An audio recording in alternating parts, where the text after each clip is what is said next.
বিসমিল্লাহ রহমান রহিম। আসসালামু আলাইকুম। আজ আমি অসাধারণ স্বাদের একটা ভেন্ডি দিয়ে গরুর মাংসর রেসিপি নিয়ে আসলাম। আশা করি আপনাদের ভালো লাগবে। এটা কিন্তু ভাত, রুটি, পরোটার সাথে খেতে ভীষণ ভালো লাগে। তো এখানে আমি গরুর মাংস নিয়েছি 1 কেজি। গরুর মাংসটা কিন্তু কোরবানির।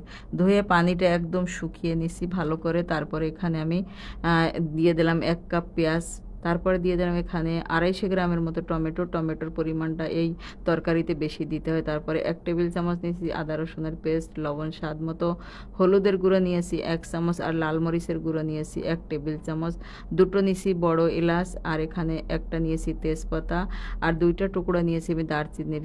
কারণ কি এখানে বেশি কোনো মশলা দেওয়া যায় না, গোটা যাতে দাঁতে আসবে। ছোট ছোট যে লং, গোলমরিচ, সেটা কিন্তু দিই না আমি এখানে এই ধরনের তরকারিতে। 2 কাপ দিয়ে এলাম এখানে পানি।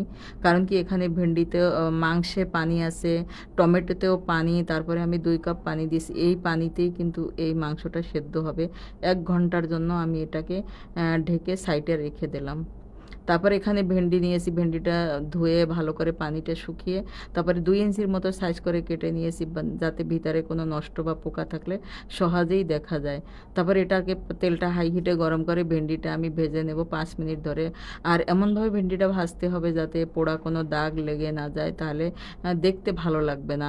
আর ভেন্ডিটা ফ্রাই করে নিলে কি পিছলা পিছলা যে একটা ভাপ হয়, সেটা আর হয় না।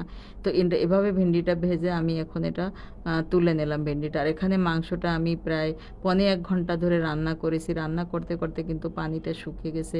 তারপর পেঁয়াজ টমেটোটাও কিন্তু একদম গলে গেছে, আর মাংসটা প্রায় সেদ্ধ হয়ে গেছে।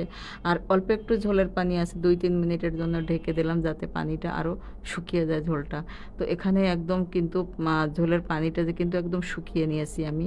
তবে এখানে যে ভেন্ডিটা ফ্রাই করেছি সেই তেলটা আমি এখানে দিয়ে দেব। এখন পর্যন্ত কিন্তু এখানে কোনো তেল আমি দিছিলাম না। এখন তেল দিয়ে ভালো করে আমি কষিয়ে নেব। তো এখন দিয়েছি আমি পাউডার মশলাগুলো কিন্তু প্রথমে ব্যবহার করিনি। এখানে জিরার গুঁড়া, ধনিয়ার গুঁড়া, আর নিয়েছি গরম মশলার গুঁড়া। আর এগুলো হোমমেড। হোমমেড মশলাটা কিন্তু বেশি ভালো হয়, আর সবসময় আমি হোমমেড মশলাটাই নিই। আর মাংসটা কিন্তু এভাবেই সেদ্ধ করে নিতে হবে। যখনই ভেন্ডি রান্না করি আমি, তো মাংসটা এভাবে ভালো করে সেদ্ধ করে নিই, খেতে ভীষণ ভালো লাগে। আর পানিটা কিন্তু আমি গরম করে নিয়েছি। গরম পানি দিলে গরুর মাংসে বেশি ভালো হয়। তো আমি এতটুকুই ঝোলের পানি এখানে দিয়েছি। এতেই যে ভেন্ডিটা ফ্রাই করা, ওটা একদম কমপ্লিট সেদ্ধ হয়ে যাবে। তো ঝোলের পানি কিন্তু অতিরিক্ত এখানে দেওয়া যাবে না, যাতে ভেন্ডিটা একদম গলে যাবে, সেইটা খেয়াল রাখতে হবে। যতটুকু আমি ঝোলের পানি দিয়েছি, এতেই 10 মিনিট যদি মিডিয়াম টু লো আঁচে রান্না করি, সেদ্ধ হয়ে যাবে। তো 10 মিনিট কিন্তু হয়ে গেছে, আর রান্নাটা কমপ্লিট। আর 1 পিস ভেন্ডিও কিন্তু আমার ভাঙে নাই। যেভাবে দিয়েছি সেভাবেই কিন্তু আস্ত আছে। আর এখন চুলা একদম আমি অফ করে দেবো, আর ভাজা জিরার গুঁড়া দিয়ে দিলাম। এটা কিন্তু অবশ্যই বাসায় ট্রাই করবেন। ট্রাই না করলে আপনারা বুঝতে পারবেন না যে এটা কতটা সুস্বাদু হয়। তো আমি দমে রেখেছি। এখন আমি ডিশ আউট করে নিলাম, আর দেখে বোঝা যাচ্ছে যে কতটা লোভনীয় হয়েছে। অবশ্যই আপনারা বাসায় ট্রাই করবেন। আর এটা কিন্তু খেতে অসাধারণ হয়েছে। আশা করি আপনারা সবাই ভালো থাকেন। আল্লাহ হাফেজ।